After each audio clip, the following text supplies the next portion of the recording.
अस्सलाम वालेकुम जी। मुझे कहते हैं साइमा। उम्मीद है आप सब लोग खैर खैरियत से होंगे। मैं भी भली चंगी ठीक ठाक अल्हम्दुलिल्लाह जी। स्क्रीन पे मैं आपको जूम कर करके केले दिखा रही हूँ। इन केलों का इस वीडियो से बहुत ही गहरा ताल्लुक है। सुबह सुबह 9 बजे मैंने अपने हस्बैंड को वीकेंड पे भेजा। वो कुछ 3 दुकानें फिर के ये केले लेके आए, लेकिन मुझे पसंद नहीं आए क्योंकि मुझे जिस चीज में मैंने ये केले यूज करने हैं, मुझे इंतहाई पके हुए यानी तकरीबन जो गलने की स्टेज पे केले होते हैं ना, इतने पके हुए केले चाहिए थे कि जो कि बहुत ही मीठे हों।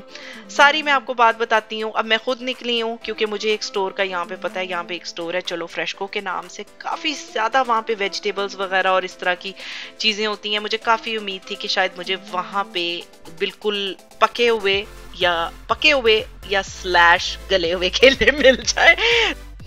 इसके अलावा जी, आप लोगों ने थंबनेल में देखा है कि मैंने आपसे दोस्ती के बारे में बात करनी है, खासकर कनाडा में दोस्ती के बारे में। किससे करनी है, किससे नहीं करनी, नहीं करनी तो क्यों नहीं करनी, सही जगह नहीं बैठी तो क्या नुकसान हो सकते हैं और क्या नुकसान लोगों को हुए हैं। बहुत ही अहम टॉपिक है। जितना खुशी का बायस दोस्ती बनती है, उतना ही आपके मेंटल हेल्थ के लिए खतरनाक भी हो सकती है। बहुत ही यूजफुल टॉपिक है, वीडियो को एंड तक देखिएगा। अच्छा जी, केलों का सीन ये है कि मुझे रशियन सैलड बनानी है। मेरी रशियन सैलड की रेसिपी के अंदर केले यूज होते हैं और बहुत मीठे केले यूज होते हैं। एक बड़ा जबरदस्त वो उसके अंदर इंग्रेडिएंट और फ्लेवर लेके आते हैं। अच्छा जी, वो रशियन सैलड जानी कहाँ है? रशियन सैलड जानी है जी, आज एक फ्रेंड्स गेट टुगेदर है बड़ा जबरदस्त।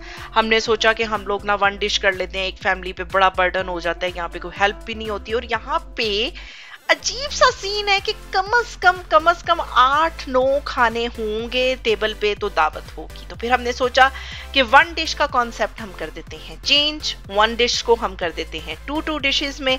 तो हम लोग 4 फैमिलीज मिलके ये पॉटलक कर रहे हैं और हमने सबने 2-2 डिशेस का किया और मेन्यू बड़ा डिफरेंट है। वीडियो को एंड तक देखिएगा, बड़ा ही यूनिक सा मेन्यू रखा हुआ है। खैर मैं आपको भी बताती हूँ कि मैं क्या लेके जा रही हूँ। मैंने वो सैलड बनाना है और कुछ मैं बाहर से बाय करूंगी, वो भी मैं अभी आपको दिखाती हूँ कि मैं क्या बाय करने वाली हूँ। खैर, यहाँ पे कनाडा में दोस्त किस तरह से होने चाहिए, किस तरह से बनाने चाहिए, दोस्ती क्या है, मतलब वैसे तो बचपन की अगर बात की जाए ना, ये जो मेरी सारी कन्वर्सेशन है ना, सबसे पहले मैं आपको ये बताना चाहती हूँ कि ये मेरे अपने जाती एक्सपीरियंस के मुताबिक है। कनाडा में हो जाए या कनाडा से बाहर हो जाए, मतलब मैं इसमें बचपन की दोस्तियों को नहीं ला रही। बचपन की दोस्तियां जो होती थी ना, वो बहुत ही यूनिक होती थी। उसकी मैं यहाँ पे बिल्कुल भी बात नहीं करूंगी। लेकिन वैसे मैं अगर कनाडा में दोस्ती की बात करूँ ना, ये बहुत ही इंपॉर्टेंट टॉपिक है। अगर आप कनाडा में हैं, कनाडा में आ रहे हैं, कनाडा में आना चाहते हैं, यहाँ पे दोस्ती किस तरह से करें। अगर आप फैमिली के साथ हैं या आप अकेले हैं तो आप किस तरह से। एक तो बात यह है कि आप अगर दोस्ती वाले नहीं हैं, दोस्ती ज्यादा नहीं करते, तो फिर तो ठीक है, फिर तो वही बात हो गई, मैं हूं मेरे साथ भी मैं हूं, तो that's fine, that's your choice. अच्छा जी, अब मैं आपको थोड़ा थोड़ा बता दूं कि मैं कर क्या रही हूँ। साथ साथ यहाँ से वहां से निकली, केले मुझे मिल गए अपनी पसंद के जबरदस्त किस्म के। वहां से निकल के मैं क्रॉस आयरन मॉल आई। मैंने एक शर्ट खरीदी थी, वो शर्ट की मुझे स्टाइल और उसके कट्स वगैरह पसंद नहीं आए, तो मैं ये सीधी क्रॉस आयरन आई हूँ वहां से, क्योंकि वीकेंड है, एक ही दिन होता है, उसी के अंदर 70,000 काम ही इकट्ठे किए होते हैं। तो वो शर्ट जो है मैं यहाँ पे एक्सचेंज करने आई हूँ। ये लॉरा है, ये लॉरा सिर्फ देखने के लिए है, इसके पास से गुजर जाना होता है। यहाँ पे एक एक शर्ट जो है ना, वो $125 से कम नहीं है, तो इसको मैं देखती जरूर हूँ। मेलेनी लेन और लॉरा, इनके पास से आपने खामोशी से गुजर जाना है, ये उसूल है मेरा। खैर दोस्ती की तरफ आते हैं। दोस्ती जिस तरह से बड़े बूढ़े कहते हैं ना कि जो रिश्ता है, अगर आप मुझसे डिसएग्री करते हैं या वो है, आप प्लीज मुझे कमेंट्स में बता सकते हैं। ये सारा टोटली मेरा अपना ओपिनियन है दोस्ती के बारे में। खासकर कनाडा में दोस्ती के बारे में मेरा ये है कि you have to be really careful. Canada में बहुत सारी वजूहात की वजह से, मैं आपको अभी बताती हूँ। तो अगर आप किसी फैमिली के साथ आए हैं, अकेले आए हैं, या जो भी है आपका सीन, कनाडा में दोस्ती आप जिस तरह से बड़े बूढ़े कहते हैं कि रिश्तेदारी आप हम पल्ला में करते हैं ना, इसी तरह से आप दोस्ती भी हम पल्ला में करें। अगर आप नए नए इमिग्रेंट आए हैं, आपके 2 बच्चे हैं, आपकी वाइफ है, आप दोस्ती कोशिश करें कि अपने जैसे ही न्यू इमिग्रेंट्स के साथ करें। अगर आप किसी 30 साल से यहाँ पे कोई सेटल फैमिली है, उनके साथ आप दोस्ती बना लेंगे, वो हेल्दी नहीं है आपकी फैमिली के लिए। बहुत सारी उसकी वजूहात हैं। आपके बच्चे हैं, उनके बच्चे होंगे, उनके बच्चों के पास बहुत सारे गैजेट्स होंगे। आप डायरेक्टली इनडायरेक्टली अपनी वाइफ को, अपने बच्चों को किसी इंफीरियोरिटी कॉम्प्लेक्स में कर रहे हैं, क्योंकि एक फैमिली जो 30 साल से सेटअप है जिनका यहाँ पे, वो उनके और सर्कमस्टांसेस होंगे, उनका घर बड़ा डिफरेंट होगा। आप आए हैं नए नए, हो सकता है आप किसी 1 बेडरूम अपार्टमेंट में रह रहे हो सकता है आप किसी बेसमेंट में रह रहे हो, और वो किसी आलीशान घर में रह रहे हो। तो कोई भी जिंदगी में फैमिली फर्स्ट ये उसूल है मेरा। जिंदगी में कोई भी ऐसा स्टेप ना लें कि जिससे आपकी फैमिली डायरेक्टली, आपकी मिसेस या आप अगर मतलब फीमेल है, आपके हस्बैंड, किसी भी चीज को लेके किसी तरह के इंफीरियोरिटी कॉम्प्लेक्स में जाएं। उन चीजों को जहां तक हो सके अवॉइड करें। स्टूडेंट आए हैं तो कोशिश करें अपनी यूनिवर्सिटी में अपने ही जैसा चढ़ा छांट ढूंढें और उसके साथ दोस्ती करें।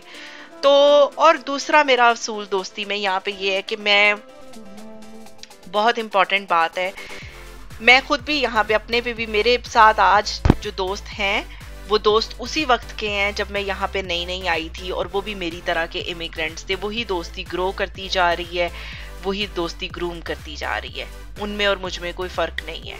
ठीक है, अगर आप यहाँ पे कोई रहते, आपको 10-12 साल हो गए, उस स्टेज पे आप किसी 30 साल पुराने बंदे के साथ, मतलब जो यहाँ 30 साल से सेटअप है जिसका, उससे दोस्ती कर लें तो दैट्स फाइन, क्योंकि 10-12 साल में आप कुछ इस तरह से आपकी बेस बन जाती है कि आप किसी बहुत वेल सेटल्ड के साथ भी चल सकते हैं, क्योंकि आपने भी मारे खा खा के यहाँ पे सेटअप आपका एक ऐसा बन गया है कि मिलने मिलाने में आपको कोई मसला नहीं है। दूसरा असूल जी मेरा ये बड़े सालों से असूल है कि यहाँ पे खासकर कनाडा में मैंने दोस्ती में कभी भी मैं फाइनेंशियल मैटर को नहीं लेके आई, कभी भी। आज तक मैंने किसी भी दोस्त से यहाँ पे उनकी इनकम पूछने की कोशिश नहीं की, उनके घर की कीमत पूछने की कोशिश नहीं की, उनके ग्रोसरी के कितने एक्सपेंसेस होते हैं ये पूछने की कोशिश नहीं की। हाँ, जितनी इन्फॉर्मेशन कोई मुझे वॉलंटियर कर ले, अपनी कोई बात जितनी मुझे खुद बताना चाहे वो बता दे। थोड़ा बहुत अगर मैं इन्फॉर्मेशन ले लेती हूँ या पूछ लेती हूँ आमतौर पे, अगर किसी ने कोई बहुत अच्छी मतलब शॉपिंग की है, कोई बहुत अच्छी टॉप पहना हुआ है, बहुत अच्छी कोई चीज़, कोई जूता अच्छा खरीदा हुआ है, या कहीं पे सेल लगी हुई है, इस बारे में इंफॉर्मेशन एक्सचेंज हो जाती है। बाकी ये है कि घरेलू मामलात में फाइनेंशियल जहाँ आता है, मैंने कभी आज तक कोई बात नहीं की। और कभी भी म्यूचुअल कोशिश करें कि आप फाइनेंशियल मैटर्स को दोस्तों के दरमियान ना लाएं। मैं नहीं कह रही कि दोस्त को ज़रूरत है, पैसों की ज़रूरत है तो आप उसके साथ खड़े ना हो, वो एक टोटली डिफरेंट टॉपिक है। लेकिन ये है कि कोई म्यूचुअल पार्टनरशिप्स या इन चीज़ों को जहाँ तक हो सके आप यहाँ पे कनाडा में अवॉइड करें। जहाँ बहुत अच्छे लोग हैं वहाँ पे बुरे भी हैं। ये कहते हुए 1 मिनट के लिए जो है ना, वो मैंने गहरी सांस ली है। ये हकीकत है। बहुत लोगों के साथ बहुत सारे फाइनेंशियली यहाँ पे मिसहैप्स हो जाते हैं, कनाडा में भी हो जाते हैं। मैं बड़ी लकी रही हूँ। मैंने वैसे तो मैं फाइनेंशियल मैटर्स में कभी दोस्तों के साथ वो हुआ ही नहीं है मेरा कि फाइनेंशियल मैटर्स में पड़ा जाए, लेकिन बहुत सारे वाकयात मैंने यहाँ पे दोस्तों के हवाले से ही सुने हैं कि फाइनेंशियल मैटर्स क्या बहुत बहुत कुछ हो जाता है। इसलिए आप बहुत केयरफुल रहें चीज़ों में, दोस्ती करें। दोस्ती बड़ी हेल्दी चीज़ है, बड़ी खूबसूरत चीज़ है और बहुत ज़रूरी चीज़ है यहाँ पे, खासकर एक परदेश में। सैलड बन रहा है जी आपके सामने, जिस सैलड का मैंने जिक्र किया था, ये सैलड जाएगा और 1700 काम मैंने और साइड पे शुरू किए हुए हैं, वो भी मैं आपको दिखाती हूँ कि क्या सारा सीन है। ये सैलड की अगर आपको फुल रेसिपी चाहिए ना, ये बड़ा ज़बरदस्त सा यूनिक सा सैलड है, आइसक्रीम डाल के बनता है। ये मैंने इसकी ना फुल मैंने व्लॉग करके इसकी पूरी रेसिपी दी थी, क्योंकि कुछ लोगों ने मुझसे इसकी रेसिपी मांगी थी। मैं अब दोबारा जो है ना इसका लिंक डिस्क्रिप्शन में डाल दूंगी जी। मैं कामयाब हो गई थी, मुझे मीठे केले मिल गए थे, सिर्फ मैंने 2 खरीदे थे क्योंकि घर में ऑलरेडी बहुत ज़्यादा केले पड़े हुए थे और इस रेसिपी में मुझे सिर्फ 1 ही केला चाहिए था। तो ये रेसिपी पूरी हुई है। उसके साथ ही वीकेंड है, तो आजकल मैंने पिछले व्लॉग में भी शायद बताया था कि जो मेरा बड़ा काका है ना, उसने बहुत चिड़चिड़ लगाई हुई है, कुछ नहीं खा रहा, कोई सीन नहीं है। तो मैं थोड़ा सा चीज़ों को चेंज करने की कोशिश कर रही हूँ कि शायद वो गलती से कुछ खाने लग जाए, क्योंकि उसका लंच जिस तरह स्कूल जाता है उसी तरह वापस आता है। जब वो छोटा होता था ना, तो एक दफ़ा क्या हुआ, वो सिर्फ मेरा ख्याल है 5 साल का था, तो सर्दियों का मौसम था, यहाँ पे चीज़ें आमतौर पे ख़राब नहीं होती। एक दिन मैं उसकी अलमारी सेट करने गई, क्लोजेट उसकी, उसने अपने कपड़ों के पीछे ना वहाँ पे एक बैग सा पड़ा हुआ था, मुझे कम अज़ कम, आप यकीन नहीं करेंगे, 2 से 3 किलो के करीब लंचेस मिले होंगे। आप सोचें कि छोटा सा लंच एक 5 साल के बच्चे का, वो डेली लाता था लंच, वहाँ फेंक देता था डेली। उस वक्त से मैंने उसको ना ड्रामा उसके साथ किया हुआ था कि तुम्हारे स्कूल में ना कैमरास लगे हुए हैं, अगर तुम लंच नहीं ना खाते तो मैं उन कैमरास में देख लेती हूँ और तुम्हारी टीचर भी मुझे बता देती हैं, मुझे तुम कैमरा में खाते नजर नहीं आओगे तो I am gonna be mad at you. तो वो कैमरा वाला सीन जो है ना वो बहुत चल गया। अब वो हो गया बड़ा, अब वो कैमरा सीन भी कोई नहीं चलता। अब वो पता नहीं लंच का क्या करता है क्या नहीं करता, क्योंकि सुखी सुखी उसकी बाजुएं हो गई हैं, कमजोर भी होता जा रहा है। एक दफा बस उसने मुझे कहा है कि you always give me burger, मुझे बर्गर नहीं दो, मुझे कुछ और दो तो मैं खाऊंगा। तो ये थोड़ा सा मैंने चेंज करना शुरू किया। मैं ये ब्रेस्ट फिलेस लाई, मैंने इनको थोड़ा सा ना मैरिनेट, उरा परा मसाले डाल के, जो मुझे मसालों में मैरिनेशन में मेरा कोई उसूल नहीं है, जो चीज़ हाथ लगे डाल दो, चीज़ मज़े की बन जाती है। मैं यहाँ पे कोई आपको प्रोफेशनल कुकिंग नहीं दिखा रही, लेकिन यकीन जाने ये बहुत ही मज़े के ये ब्रेस्ट फिले मैंने एक आध दिन इसको मैरिनेट किया है। ये सारा काम भी जाहिर सी बात है आप वीकेंड पे करके रखो तो फिर ये सारा वीक चलता रहता है। अब इसमें 2 ऑप्शन है, अगर तो आप ताज़ा चिकन लाए हैं करा के इसको मैरिनेट, इसको ग्रिल करके थोड़ा सा पैन पे पका के इसके पीसेस करके आप फ्रीज भी कर सकते हो।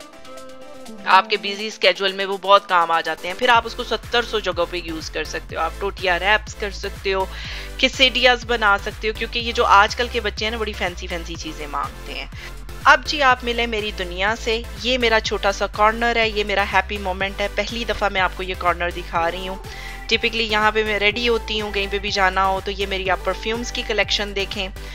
मैं परफ्यूम ज़्यादा चेंज नहीं करती। When I was like 18 years old तब से मैं ये परफ्यूम यूज़ कर रही हूँ। अभी तक मैं किसी ना किसी की मिन्नतें करके ये यूके से मंगवाती हूँ। मैं यूके में ये यूज़ किया करती थी। इट्स नेक्स्ट का जस्ट पिंक, और ये है कैरोलिना हेरेरा का गुड गर्ल। इससे मेरा नया इंट्रोडक्शन हुआ है, ज़्यादा देर नहीं हुई, but I really love it. और इसके अलावा ये जो तीसरा परफ्यूम है प्लेजर, इसके अलावा मेरे कोई एज सच परफ्यूम्स की सिलेक्शन में परफ्यूम नहीं होता। Pleasure is my one of the favourite perfume. ये फ्लोरल टाइप की इसकी फ्रेग्रेंस है, बहुत ही ज़बरदस्त। इसके अलावा मेरे सारा जो ड्रेसिंग है इसके ऊपर आपको हर तरह की चीज़ें नज़र आएंगी। इसके ऊपर आपको ज़्यादातर पाकिस्तानी चीज़ें आएंगी, क्योंकि मैं बहुत ही देसी सी बनती हूँ और मैं ज़्यादा देसी चीज़ों के साथ स्टिक रहती हूँ। ये जैसे स्टिक है, ये टीवी पेंट स्टिक आपको नज़र आ रही है, उसकी टीवी पेंट स्टिक। इसके अलावा मेरे पास आवर ग्लास भी है जो मैंने आपको दिखाई है सेफोरा की। इसके अलावा ये सारा मेरा ब्रशेस का कलेक्शन है। ऑन दिस साइड आप सरप्राइज होंगे कि आपको मेरे ड्रेसर पे मिडोरा आज भी मिलेगा। मैंने कहा है ना, मैं बहुत ही देसी किस्म की पुराने ख्यालात की बनती हूँ। मिडोरा की लिपस्टिक को मैं कभी नहीं छोड़ सकती, वो भी मेरे है। तेल शेल लगाने का मेरा मामला, मतलब वो मैं ज़िंदगी में अपनी रूटीन में रखने की पूरी कोशिश करती हूँ। अब यहाँ पे कोई है तो नहीं कि माँ अम्मी मेरी के मेरे सर पे तेल चस देंगी अच्छे तरीके से। ये एक मैंने बॉटल रखी हुई है जिसके ऊपर एक कॉम्ब लगी है, खुद ही मैं तेल शेल लगा लेती हूँ। तो सबसे पहले पारी आती है जी, ये मैंने, अगर आप मेरे साथ अटैच है मेरे व्लॉग्स के साथ, आपको पता है कि मैं ऑब्सेस्ड हूँ कॉन्टैक्ट लेंसेज के साथ। मुझे आंखें जो हैं वो नीली हरी करने का बहुत शौक है, तो वो मैं ये 2 तरह के कलर्स रख के बैठी हुई थी सेलेक्ट करने के लिए कि मुझे कौन सा पहनना है आज। तो ये मेरा छोटा सा एक ड्रेसर है, होपफुली आपको ये अच्छा लगा होगा। तो रेडी होके अब हम निकले हैं। पहले सैलड तो मैंने घर पे बनाया था, वो तो आपने देखा ही है कि सैलड घर पे रेडी किया है, लेकिन बाहर से अब हम पिज्ज़ाज ले रहे हैं। सरप्राइजिंगली ये जब हम निकले हैं ना तो ये पता नहीं फायरवर्क्स हो रहे थे, किस चक्कर में हो रहे थे कोई पता नहीं, कोई ओकेजन नहीं है, कुछ नहीं है। मुझे पता है कि शायद दिवाली आने वाली है, लेकिन ये वीकेंड पे अभी वो सीन भी नहीं था। कैनेडियन पिज्ज़ा अनलिमिटेड पे आए, ज़बरदस्त से यहाँ पे पिज्ज़ाज मिलते हैं, घर के बहुत करीब भी है। 2 मैंने पिज्ज़ाज ले लिया। आमतौर पे यहाँ पे बच्चों का सीन होता है चीज़ पिज़्ज़ा दे दो, राजी हैं वो, और साथ में एक चिकन पिज़्ज़ा कर लिया। इस तरह से एक मिक्स एंड मैच कर लिया। बहुत ही खूबसूरत इवनिंग थी। मेरा कैमरा, मुझे नहीं पता, और ख़ासकर गाड़ी में से मैं ये पूरा आपको सीन दिखा रही हूँ, मुझे नहीं पता कि ये किस तरह से, ये कैसा कैप्चर मेरे कैमरे ने किया है, लेकिन ये कनाडा की एक बहुत ही यूनिक सी इवनिंग थी। आसमान का कलर इतना मुख्तलिफ हुआ था, और एक कलर तो आसमान में था ही नहीं, कई रंग थे। इस कदर ये खूबसूरत मंजर लग रहा था ना कि मैं आपको बता नहीं सकती। खैर, अब आप वेट करें बड़े ही जबरदस्त मोमेंट्स का यहाँ पे कि मेन्यू क्या है, इतना यूनिक मेन्यू, और फर्स्ट टाइम हमने किया है, हमारा बड़ा अच्छा एक्सपीरियंस रहा है। इस वही निहारियाँ बिरयानियाँ वही सब कुछ चलता रहता है आमतौर पे, लेकिन ये हमने बड़ा यूनिक इस दफ़ा किया। चिकन ब्रेड की, साथ में ये ऑथेंटिक इंग्लिश स्टाइल फिश होती है ना, ये मेरी एक फ्रेंड बहुत ही ज़बरदस्त बनाती है, वो की। साथ में ये हलीम भी थोड़ा सा देसी तड़का ते विच, तानू समझदार हो तुसी, तो ये थोड़ा सा हलीम शलीम, ये देखें क्या उसकी लुक है। मेरी एक फ्रेंड ने हलीम बनाया हुआ था। साथ ये राइस बनाए हुए थे, बहुत ही ज़बरदस्त राइस। और इसके साथ में हमारे पास थे जनाब समोसे। समोसों के साथ हमें थोड़ा सा हो रहा था कि जेंट्स पता नहीं ये मेन्यू लाइक करेंगे कि नहीं, उनको तो वही हो गया ना, पाए शाए वही चाहिए होते हैं। तो लेकिन ये है कि सब ने इस मेन्यू को बहुत लाइक किया। चटनियाँ शटनियाँ थी, साथ में ये दही भल्ले थे।